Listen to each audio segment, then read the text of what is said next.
पटना शहरी क्षेत्र की संगोष्ठी। आपको लोगों ने बताया कि पटना में बहुत दिनों तक रहा हूँ।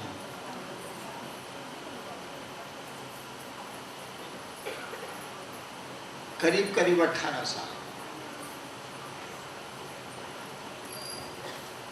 बीच में 2.5 साल के लिए झारखंड सरकार में आ गया था, नहीं तो पूरे के पूरे 20 साल। 88 में गया था, 2008 में छोड़ा।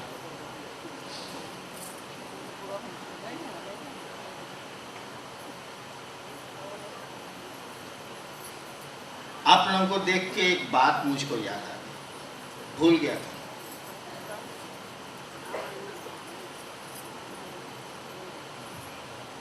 उन्नीस सौ 88 में 1988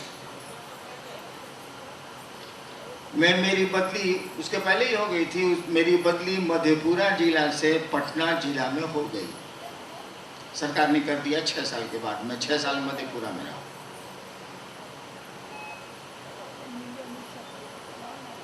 तो मधेपुरा के जो कलेक्टर थे वो मुझको छोड़ नहीं रहे थे, कहाँ जाइएगा, पटना मर जाइएगा। लेकिन सरकार ने ट्रांसफर किया था। बहुत दिन ऐसे ही रह चला, मैं पटना नहीं आया, मधेपुरा में ही रह गया। डीएम छोड़ते ही नहीं थे।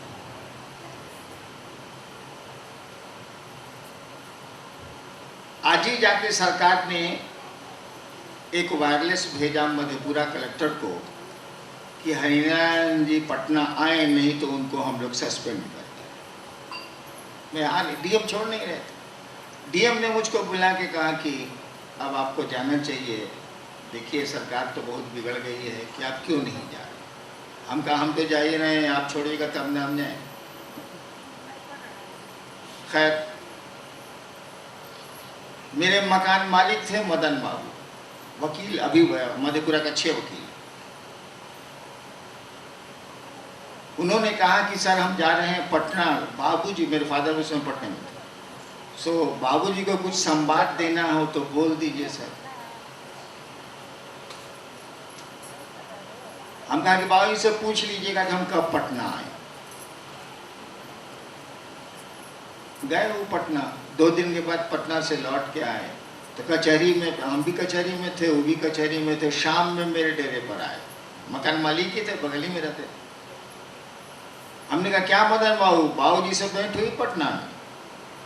बोले कि सर मौका नहीं मिला, हाईकोर्ट का काम था, लेकिन टेलीफोन से बाबूजी से बात हुई है।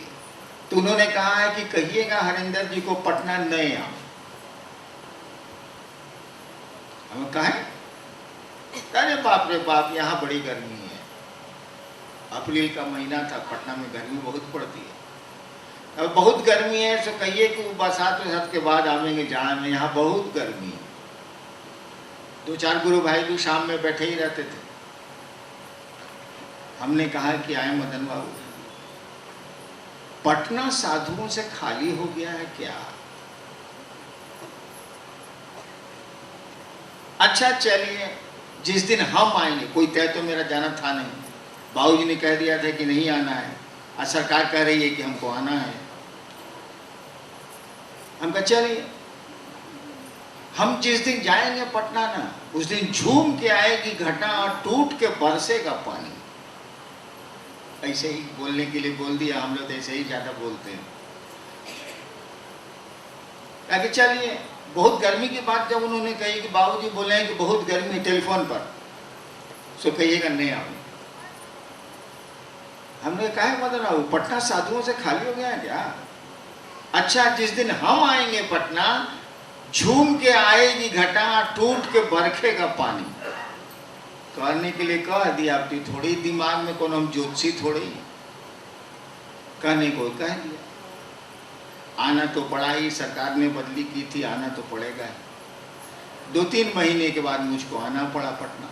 गर्मी बहुत थी, तो ट्रेन से मैं आया हाजीपुर। सहरसा की ट्रेन जीएल चलती थी, गुवाहाटी लखनऊ मेल, वो हाजीपुर से पास करती थी। मैं उससे आया हाजीपुर। हाजीपुर में मैंने पटने में खबर कर दी थी कि मेरी गाड़ी भेज दीजिएगा। बाबूजी नहीं थे, बाहर गए थे। जैसे हाजीपुर स्टेशन पर मैं और मेरा परिवार और कुछ पहुंचाने वाले लोग उतरे, और सामान 2-3 दिन पहले हम ट्रक से भेज दिया था पटना, और मधेपुरा के गुरु भाई जो आज भी हैं, विजेंद्र यादव और जयकृष्ण यादव, ये लोग ट्रक पर आए थे मेरा सामान लेके, पहले ही चल दिए थे। जैसे ही मैं हाजीपुर स्टेशन में शाम का वक्त था उतरा, टप टप पानी बरसना शुरू हुआ। दौड़ के हम लोग गाड़ी में घुसे किसी तरह से हाजीपुर स्टेशन। हाजीपुर स्टेशन से जैसे गाड़ी से निकले, इतनी बारिश इतनी बारिश इतनी बारिश कि ड्राइवर ने कहा कि हम गाड़ी नहीं चलाएं। दिखता ही नहीं था, खाली पानी पानी। हमने कहा तुम उतरो, और उसी गाड़ी में उस पानी बहुत तेज था, उसी गाड़ी में उसको इधर किया, हम भीतर उसके सीट पर आए और गाड़ी को अपने से लेके चले। 3 घंटा लगा मुझको, सड़क पर तो कोई आदमी था नहीं, खाली पानी था। 3 घंटा मुझको लगा पटना बाबूजी के डेरे पर आने। जैसे आया मैं डेरे पे, बारिश वैसे ही हो रही थी, तो विजेंद्र यादव और जयकृष्ण यादव और 2-3 आदमी जो ट्रक से आए थे, वो लोग बरामदा में बैठ के कांप रहे थे। अप्रैल या मई का महीना। हम कह तुम लोग यहाँ भीग का रहा है, तो भीतर जाओ। कहा कि सर भीतरों तो झटास। आपको देखो नहीं, अब तो ट्रक का सब सामान भीग गया होगा, तुम लोग भी भीग गए। शुरू हुई थी जिस दिन बात शिव गुरु की, जिस शुरुआत में हम लोगों ने इस काम को शुरू किया था, वो प्रारंभ का दिन था। उन्हीं दिनों ये दरोगा बने थे, और पूरे सीने में वो एक बोर्ड था कि शिव को गुरु मान के व्यक्ति के लौकिक कौन सी प्रयोजन स्वयं सिद्ध होते हैं, जो हम लोग बनाए थे उस समय। पूरे पटना में ही बोर्ड लगा के घूम गए थे शिव गुरु की बात लेके। हालांकि उस समय शिव से पटने में कहाँ थे, 2-3-4 मुश्किल से थे। इसीलिए बेचारे को दर्द बहुत है पटने के लिए। पटने में काम करने में बड़ी परेशानी हुई है लोगों को, इसीलिए उनको भाषण पढ़ाकर हम जोशी का था, मैं सुन रहा था। ज़रूरत अब इसकी नहीं, अब ज़रूरत है हमको आपको काम करनी। और बरखा अभी बोल रही थी कि क्या छोटी छोटी बातों पे ध्यान दें। जो गुरु ने हमको आपको कहा, जो गुरु का आदेश है कि दूसरों को शिव से जोड़ना है, और अभी पूरा का पूरा काम बाकी है। बिहार में थोड़ा बहुत तो काम हुआ है, उत्तर प्रदेश के पूर्वांचल में काम चल रहा, चल तो सब जगह रहा, लेकिन अभी बहुत काम बाकी है। और छोटी छोटी बातों पर अगर हम आप ध्यान देंगे तो इतना बड़ा काम होगा कैसे। और भूलते क्यों हैं आपके मौसम बदलते हैं। अरे कभी गर्म हवा चलती है, कभी ठंडी हवा चलती है, कभी बारिश का मौसम आता है।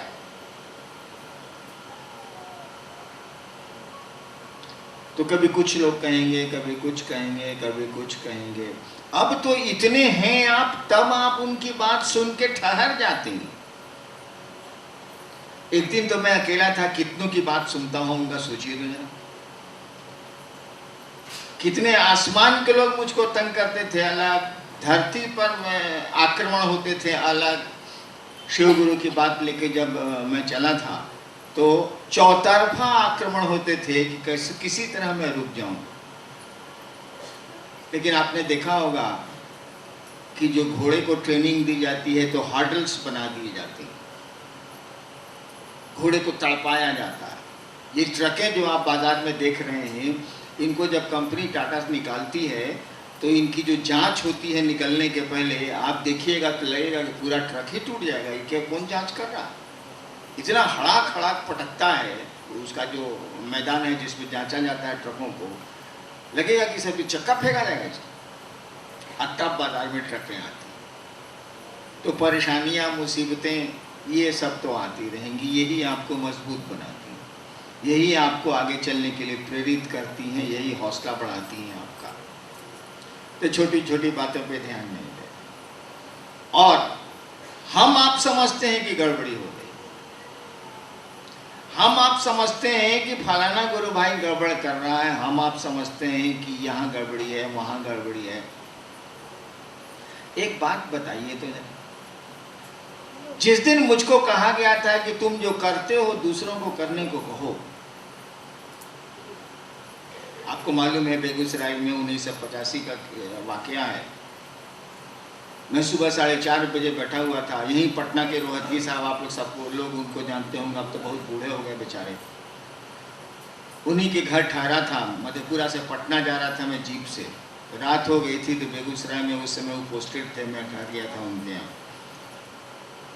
अकेले रहते थे, परिवार तो उनका सिटी में है, उनकी पत्नी सिटी में ही हेड मिस्ट्रेस थी, अब तो रिटायर कर गई हूँ।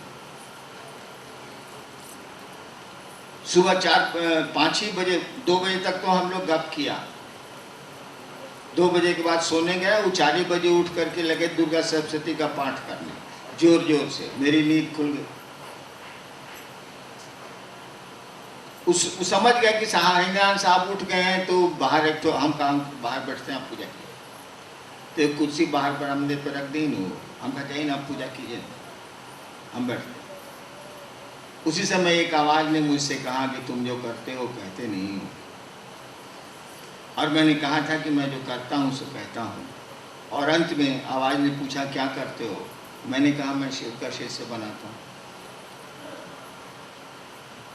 आवाज ने कहा करने को क्या कहते हो, तो मैं चुप हो गया, इसीलिए कि मैं करने को तो पूजा करता था, पूजा साधना प्रक्रिया बतलाया करता था।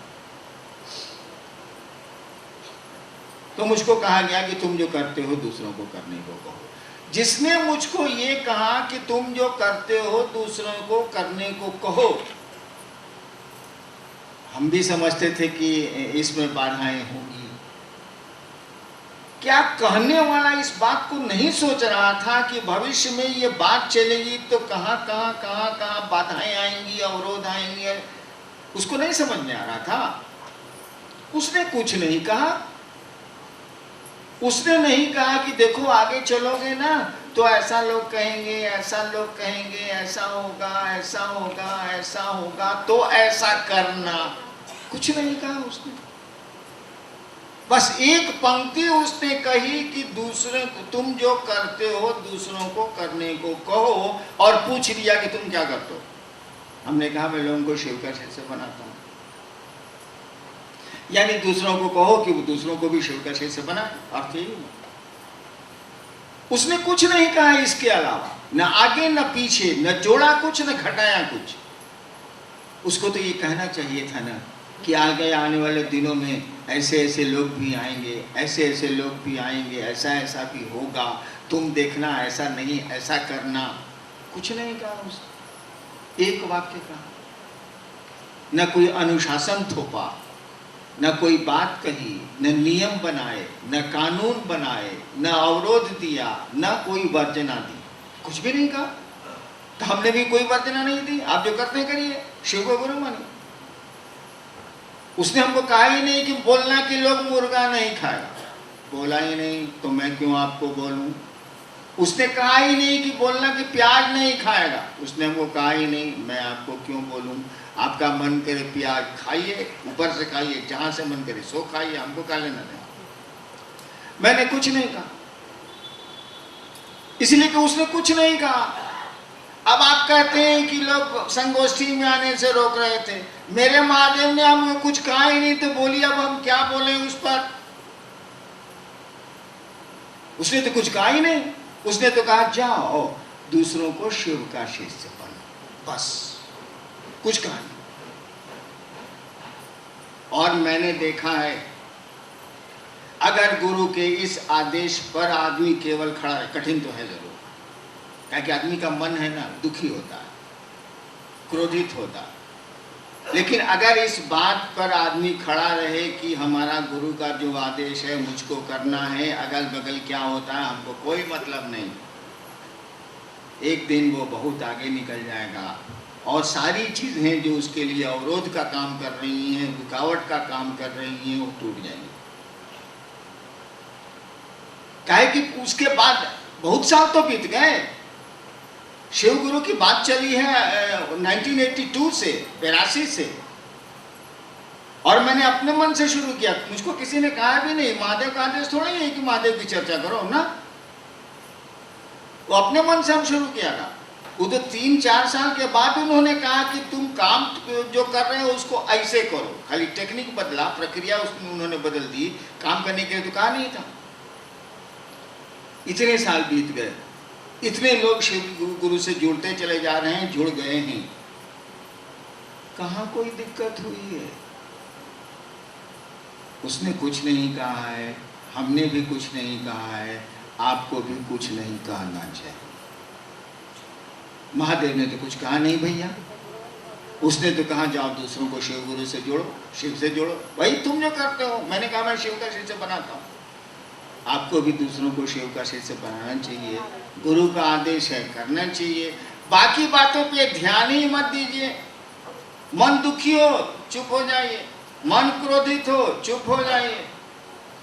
काहे कि शिव शिष्यता के बॉस कौन है भाई साहब? आप ही कहते हैं मैं शिव का शिष्य हूँ, मैं शिव की शिष्या हूँ। इसका मानी आपके इस पथ के, इस मार्ग के बॉस तो है महादेव। आप ही कह रहे हैं शिव मेरे गुरु हैं, मैं शिव का शिष्य हूँ, महादेव ना है। अपना मतवा क्या खराब कर रहे हो? छोड़िए। आपके गुरु ने जितना कहा उतना करने की कोशिश करिए, उतना का मन बनाइए, उसी के लिए उनसे दया मांगिए। जरूरत है तो मेरी मदद ले लीजिए, मैं जितनी मदद कर सकूंगा कर दूंगा, ले लीजिए। इसके इधर उधर जाइएगा तब आपका मन खोर होगा, तब आपका मन ज्यादा दुखी होगा और कोई लाभ भी नहीं। उस महादेव को कुछ कहना चाहिए था ना भाई। जब उन्होंने कहा कि दूसरों को शिव का शिष्य बनाओ, तो उनको और बातें भी कहनी चाहिए थी ना। कुछ बोले ही नहीं मुझको, तो मैं क्यों बोलूं आपको? आपको भी चाहिए कि आप क्यों बोलेंगे, चुप रहेंगे। जितना भर काम है उतना करेंगे, उसके लिए समझाएंगे, उसके लिए कोशिश करेंगे, उसके लिए प्रेरित करेंगे। इतना भर करेंगे, बाकी छोड़ देंगे। बाकी बुझे महादेव, अढेर काबिले हरिनारायण जी तो है, बुझे हरिनारायण जी, हमको इससे क्या मतलब? इसीलिए छोड़ देना है। और जो गुरु का आदेश है हमको आपको, उस दिशा में हमको आपको चलना है। चलिए। और इस पूरे देश में, अभी तो टारगेट देश ही है, अभी तो हमारा आपका लक्ष्य हम लोगों ने रखा है कि 3 साल में हम लोग पूरे देश के हर एक गांव, कस्बे में, शहर में शिव चर्चा को पहुंचा देंगे। जैसे बिहार में है ना कि अब कोई ऐसा नहीं मिलेगा जल्दी जो कहेगा हम जानते नहीं करते हैं कि शिव को। अब बिहार में ऐसा कम लोग, ऐसा भागा कम में होगा। ठीक यही स्थिति पूरे देश की तो हो जाए 3 साल में। क्या हम जानते हैं कि शिव गुरु है, लोग शिव को गुरु मानते हैं, हमने मानते। ठीक है, मत मानिए, लेकिन आप जानते तो हैं, जान तो गए आप। कभी तो वक्त आएगा जब मानिएगा, सूचना तो मिल गई, थोड़ी समझ तो आ गई कि शिव गुरु हैं, लोग शिव को अपना गुरु मानते हैं। तो हम लोगों ने सोचा है कि 3 साल में इस काम को पूरे देश में पहुंचा दें। पटने में काम बहुत अच्छा हो रहा है। पटने की रिपोर्ट मुझको है, लेकिन आप भी वैसा ही साधु बनिए जो कहता है कि हम आएंगे तो झूम के आएगी घटा, टूट के बरखेगा पानी, और बारिश हो जाती है। आपको भी वैसा ही बनना। इन छोटी छोटी चीज़ों में अपने दिमाग को मत ले जाइए। शिव के जितना आपके गुरु ने कहा उतना करिए। वह महादेव आपके साथ है, उसकी दया है। कदम आपको उठाना, कोशिश आपको करनी है, प्रयास आपको करना है, उसकी दया है। अरे भैया ओकर दया बाकी रहुआ 2 गो बेटा हुई, केहू के 2 गो बेटा हुई, ससुरा पिया है नहीं के करो, तो अब का कोई जाओ। उसे शिव की दया मान लीजिए है, उसके है कि उसको 2 गो बेटा हो। और उस ससुरा को कहा जा रहा है ब्याह कर ब्याह कर ब्याह कर ब्याह कर, कहता नहीं हम क्रिया खाए ब्याह नहीं करें। कदम तो उठाने होंगे, प्रयास तो करना ही है, कोशिश तो करनी है। तो हम लोगों को कोशिश करनी चाहिए, छोटी छोटी बातों पे ध्यान नहीं देना चाहिए, आगे बढ़ना चाहिए।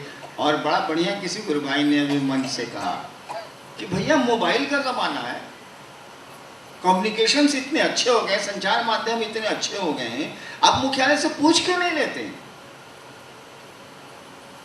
आप पूछ लीजिए। और पटना से तो रोज करीब करीब कुछ न कुछ लोग आते ही रहते हैं मेरे पास,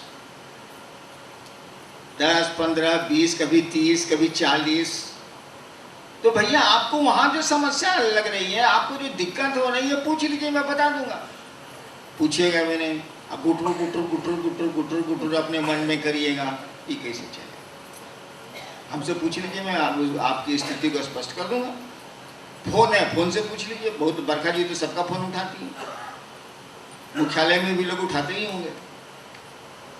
फोन से पूछ लीजिए, हमसे मिल लीजिए, मैं तो सबसे मिलता हूँ। हाँ, ढेर कबिलाट लोग होता है तो थोड़ा भटकते हैं हम, लेकिन सीधे साधे लोगों से तो मैं मिलता हूँ। मेरा गुरु ही बहुत सीधा, बेचारे के पास तो कपड़ा भी नहीं है। फोटो देखिए तो लगेगा कि शायद हम कंगाले हैं, सही में कंगाले, उसके पास तो कुछ है नहीं। तो चलिए हम लोग महादेव का काम बढ़ाएंगे, बढ़िया से करेंगे, और गुरु का जो आदेश है उस पर चलेंगे। कौन क्या कहता है इस पर ध्यान मत दीजिए, आप मन घोर हो जाएगा आपका, इससे क्या लेना देना आपको। आगे बढ़ते चलिए, वह शिव आपको बहुत ऊपर ले जाएगा, बहुत ऊपर ले जाएगा। चलते चलिए, इन बातों पर, छोटी छोटी बातों पर जब आप ध्यान दीजिएगा तो आपके चाल आपकी कमज़ोर पड़ जाएगी, चाल धीमी पड़ जाएगी, क्या लाभ हो। चलिए आगे बढ़ते हैं, हम शिव की ओर हम लोग सब मिल के चलते हैं। उस महादेव से प्रार्थना करते हैं कि आप खूब सुंदर चलिए, खूब सुंदर चलिए। मेरी 18 साल की मेहनत को आप बेकार नहीं करेंगे। इस आशा और इसी उम्मीद के साथ आप सबों को मेरा प्रणाम।